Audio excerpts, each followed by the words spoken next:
क्या जवाब दूं मैं इसका?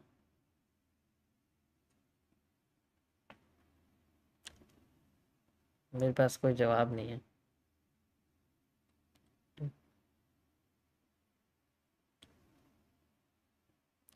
अगर कोई बंदा कोर्स बेचने का भूखा होगा ना, तो वो ट्रेड देने का भूखा होगा, वो कमीशन खाने का भूखा होगा, वो रेफरल खाने का भूखा भी होगा। एक बंदा किसी एक चीज़ का भूखा नहीं हो सकता, वो हर चीज़ में भूखा होगा, क्योंकि उसे पता है मेरी अर्निंग यहाँ से आ रही तो वहाँ से भी आएगी फिर। ठीक है। You don't know the today's earning. आपको क्या लगता है? सोचो, एक बात सोचो। आ, एक कोर्स है जिसकी वैल्यू मान लो 3,000 रुपये। ठीक है। इसकी वैल्यू 3,000 रुपये, यानी कि $50 आप मान लो, $50 का वो कोर्स है एग्जाम्पल के लिए। ठीक है। अब कोई बंदा है ए, बी, सी, डी, इसमें चारों ने इसको खरीद लिया। ठीक है। ऑब्वियस सी बात है, एक दिन में चार तो नहीं खरीदेंगे, कोई ना कोई खरीदेगा। ठीक है। तो उस बंदी की अर्निंग इतनी नहीं होगी। ठीक है। फिर भी तीन चार, मैं कह रहा हूँ कि चलो 12,000 रुपये उसके बन गए। एग्जाम्पल के लिए 12,000 रुपये उसके बन गए, यानी करीब आप इसको $100 समझ सकते हो। $100 उसके बन गए। ध्यान से समझना, मैं तुम्हें कैलकुलेशन बताऊंगा, और कोई भी इसको रिलेट नहीं करेगा किसी से। अब यहाँ पर टैक्स वैक्स कटेगा, फिर कमीशन खाया जाएगा इसके बीच में से, जो भी कंपनी वगैरह होती है, तो बचा बचा के बंदे के पास आएंगे यहाँ पर करीब 9,000, मैक्सिमम बता रहा हूँ तुम्हें ये। और यहाँ बच के आ जाएंगे करीब, आप कह सकते हो करीब $90, या फिर आप कह सकते हो करीब, मतलब इतने करीब 110-90 डॉलर के करीब आप इसमें कह सकते हो आएंगे। ठीक है। अभी सबने ले लिया। दिस इज नॉट ए, ये चीज नहीं है, क्योंकि पता है एक बंदे ने एक ही बार ये चीज लेगा, दोबारा तो लेगा नहीं। उसे इतना टाइम मिल जाएगा कि वो इसे सीखने के बाद दोबारा नहीं लेगा। क्या दोबारा लेगा? बताओ मुझे जरा। दोबारा लेगा कोई? नहीं लेने वाला, क्योंकि वो सीख चुका है। अगर वो सीख गया तो उसको जरूरत ही नहीं दवा लेनी, वो खुद से कर सकता है अब, क्योंकि वो कैपेबिलिटी उस प्रोडक्ट के अंदर, उस कोर्स के अंदर होनी चाहिए कि वो खुद कर सके बेसिकली उसको। ठीक है। तो या तो वो ऐसा प्रोडक्ट हो, ठीक है, कि वो खुद कर सके।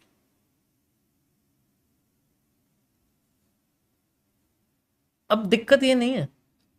अब यहां पर इसको फ्री देकर, इसको फ्री देकर, एग्जांपल ले रहे कि मैं इसको फ्री दे रहा हूं, इसको फ्री देकर किसी एक्स करके कोई ब्रोकर है ट्रेडिंग करने वाला, उसका रेफरल दे दिया गया, मान लो उसका रेफरल दे दिया गया इन चारों को, ए को, बी को, सी को, डी को। अब ये नहीं आएंगे, अब इनके बाद और भी आएंगे, ई भी आएगा, एफ भी आएगा, जी भी आएगा, एच भी आएगा, बहुत सारे आएंगे। अब क्योंकि फ्री मिल रहा है तो डबल आ जाएंगे। अब ये क्या करेंगे, सिंपल उस ब्रोकर के अंदर अपना अकाउंट खोल लेंगे। ठीक है। और फिर ट्रेड करना शुरू करेंगे। अब हर एक बंदे ने अगर यहाँ पर लॉट लेना शुरू करा तो यहाँ उसे रिकरिंग इनकम मिलती रहेगी। जहाँ वो एक बंदे से सिर्फ एक बार 3,000 रुपये बना रहा था, अब यहाँ पर एक बंदे 3,000 रुपये नहीं बनाएगा, वो लाइफ टाइम बनाएगा उसके कमीशन से, जब भी वो ट्रेड चलता रहेगा लाइफ टाइम बना होगा। अब मुझे बताओ, क्या ये स्कैम है? ये स्कैम है? मुझे बताओ जरा। यहाँ एक बंदे को कोई ऐसा दे देना, फिर वो भी तभी बनाएगा जब सामने वाला कुछ करेगा। That is how this is, ये होता है। ठीक है। हमारे देश में लोगों के 300 रुपए की चीज खरीदने के बारे में ना सोचते हैं, ये 3,000 रुपए की चीज है। ठीक है। That is how this things work. हमें भी पता है अच्छे से कि कौन जनरली कैसे कमा रहा है, कैसे बना रहा है। ठीक। समझ में आया? अब हाँ, अगर ये प्रोडक्ट ऐसा है कि उसे घूम फिर के इस पे अकाउंट बना के ट्रेड ही करना पड़ रहा तो बात कुछ और है।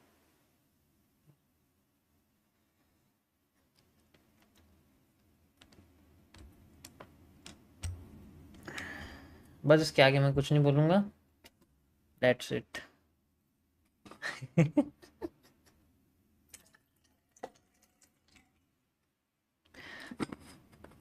अब कुछ लोग सोचेंगे यार 3,000 रुपये का कोर्स है, इसको 1 लाख 2 लाख लोग खरीद लेंगे। 1 लाख लोग 3,000 रुपये का कोर्स खरीदेंगे? 1 लाख? 1 लाख लोग कुछ होते नहीं है क्या? ठीक है। किसी नई चीज को सीखने के लिए दो तरीके के लोग आते हैं। एक, जिनके पास कुछ नहीं होता, उनके पास 3,000 कहाँ से होंगे।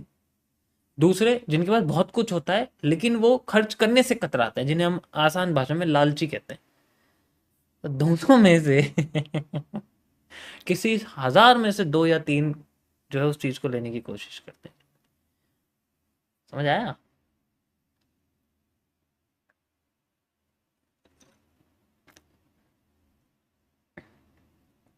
Okay, so we have this and कोई बेरिश पैटर्न नहीं, मार्केट एसआर इंटरचेंज को क्रॉस